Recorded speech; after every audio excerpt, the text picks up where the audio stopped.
Assalamualaikum warahmatullahi wabarakatuh. Perkenalkan, nama saya Muhammad Nofal Kurdian dengan NIM 210903502091 dari kelas D, jurusan Manajemen, Fakultas Ekonomi Bisnis, Universitas Negeri Makassar. Pada kesempatan kali ini, saya akan menjelaskan mengenai jenis-jenis perbankan yang ada di Indonesia. Jenis-jenis perbankan di Indonesia terbagi menjadi 5. Yang pertama, berdasarkan fungsinya. Yang kedua, berdasarkan segi kepemilikannya.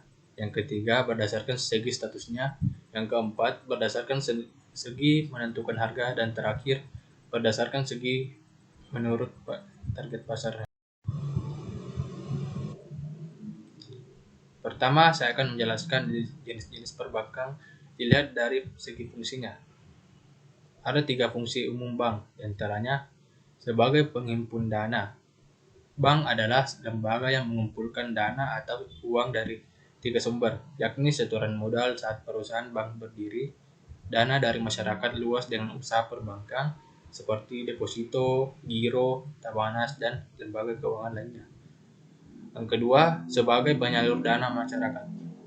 Dana yang sudah dikumpulkan oleh bank tersebut nantinya akan disalurkan pada masyarakat luas. Bentuk dana yang disalurkan tersebut berupa utang, surat berharga, penyertaan, dan kepemilikan harta tetap. Lalu yang ketiga, sebagai pengawas lalu lintas uang. Tugas lainnya dari bank adalah untuk mengawasi kegiatan keuangan yang terjadi, seperti kegiatan pengiriman uang, inkaso, kartu kredit atau utang, dan lain-lain.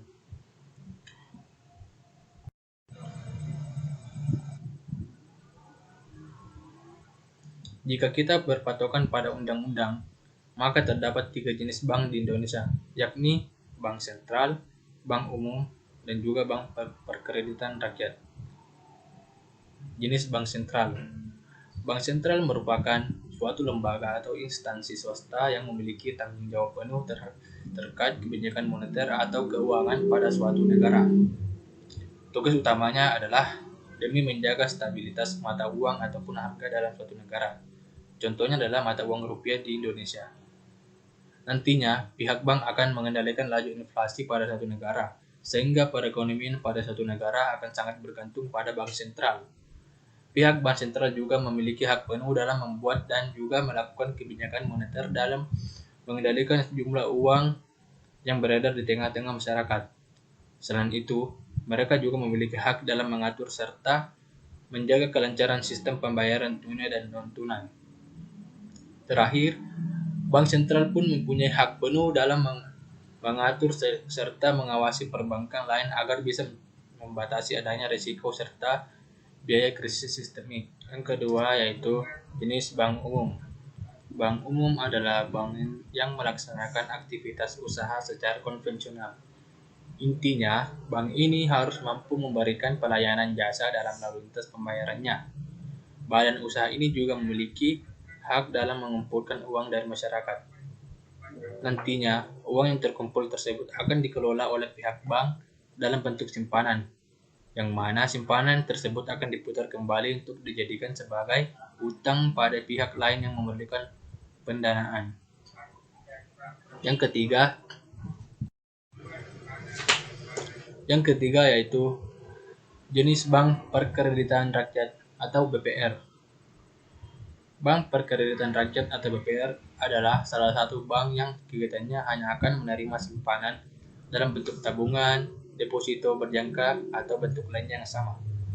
Pada umumnya, BPR ini bisa ditemukan di daerah atau di kota kecil yang dekat dengan masyarakat yang sedang memerlukan.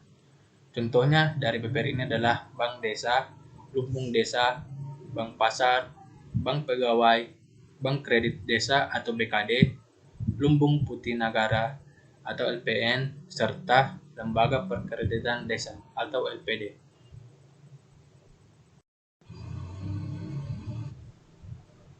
Kemudian jenis perbankan yang kedua yaitu berdasarkan segi kepemilikannya. Jika dilihat dari segi kepemilikan, jenis bank di Indonesia bisa dibedakan menjadi 3 jenis bank, yakni bank pemerintah, bank swasta, dan bank asing. Yang pertama yaitu bank pemerintah. Bank pemerintah adalah salah satu jenis bank yang sebagian besar kepemilikannya saham dikantongi oleh pihak pemerintah maupun negara. Contohnya bank pemerintah di Indonesia adalah Mandiri, BTN, BRI, dan BNI. Kedua, bank swasta nasional. Bank swasta nasional adalah salah satu jenis bank yang kepemilikannya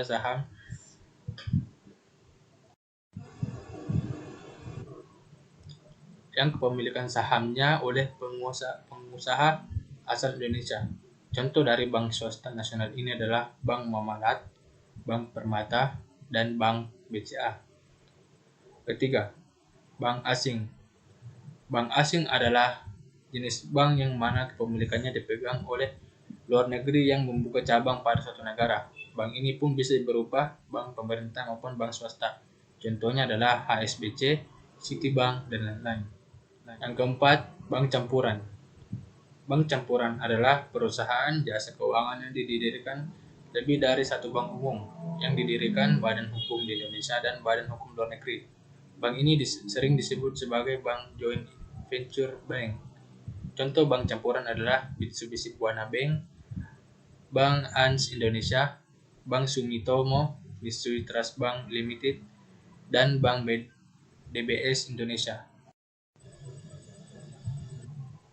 Selanjutnya, jenis perbankan yang ketiga yakni berdasarkan segi statusnya. Jenis-jenis bank satu ini dilihat dari kemampuan perusahaan perbankan tersebut melayani nasabah dalam segi jumlah produk, modal, serta kualitas pelayanannya. Berdasarkan statusnya, bank dibagi menjadi tiga. Berdasarkan statusnya, bank dibagi menjadi dua, yaitu bank devisa dan bank non-devisa.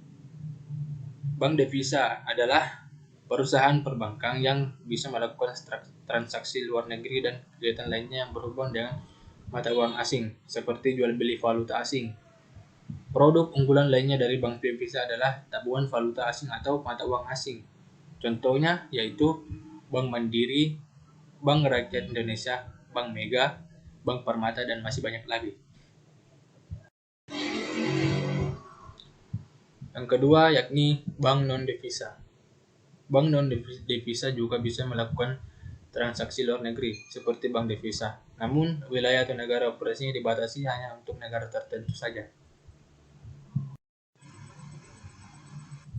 Yang keempat yaitu berdasarkan strategi menentukan harganya. Jenis bank dilihat dari segi atau cara dalam menentukan harga, baik harga jual maupun harga beli terbagi dalam dua kelompok.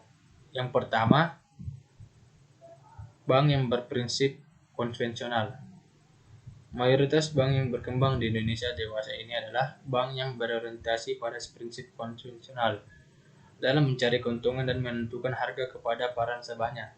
Bank yang berdasarkan prinsip konvensional ini menggunakan dua metode, yakni menetapkan bunga sebagai harga dan jasa-jasa bank lainnya. Pihak perbankan menggunakan atau menerapkan berbagai biaya-biaya dalam nominal atau persentase tertentu. Kemudian, bank yang berdasarkan prinsip syariah. Bank berdasarkan prinsip syariah dalam menentukan harga produknya sangat berbeda dengan bank yang berdasarkan prinsip konvensional. Bank berdasarkan hukum Islam antara bank dengan pihak lain untuk menyimpan dana atau pembiayaan usaha atau kegiatan perbankan lainnya. Dan jenis perbankan yang terakhir yakni berdasarkan segi menurut target pasar. Jenis bank dilihat dari segi menurut target pasar, maksudnya bank hanya memfokuskan pelayanan dan transaksinya pada nasabah tertentu, sehingga kegiatan usahanya dapat digolongkan lebih efektif dan efisien. Jenis bank ini digolongkan atas tiga, yakni bank retail, bank corporate bank, dan retail corporate bank. Mungkin itulah sedikit penjelasan dari saya. Saya berharap penjelasan yang saya paparkan bermanfaat bagi teman-teman sekalian. Kurang lebihnya mohon dimaafkan. Sekian dari saya. Wassalamualaikum warahmatullahi wabarakatuh.